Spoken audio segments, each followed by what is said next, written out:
बचपन की यादें, रंग बिरंगी दुनिया।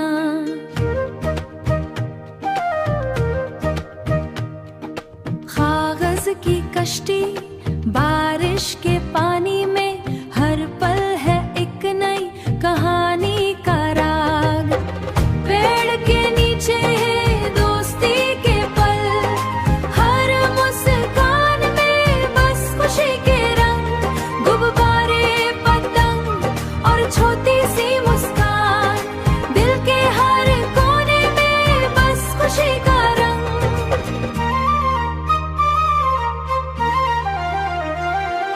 छुपन छुपाई तारीफों की बातें, हर छोटी खुशी में सपनों के साए। बचपन की दुनिया, बिना फिक्र के सफर, हर लम्हा यहाँ बस मस्ती का राग।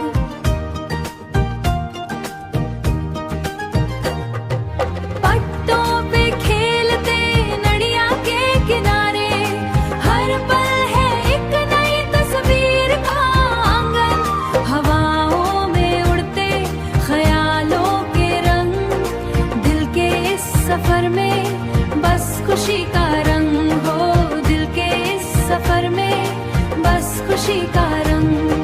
छोटी सी दुनिया, बड़े सपने लेकर, हर गीत में बस हंसी का एहसास। रंग बिरंगी दुनिया, यादों का संग, हर पल बस बचपन का खुमार लाए।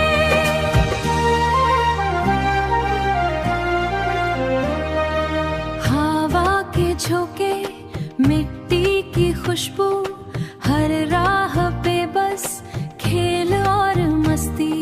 रंग बिरंगी दुनिया, अपनी ही कहानी, दिल के इस सफर में बस खुशी का राह।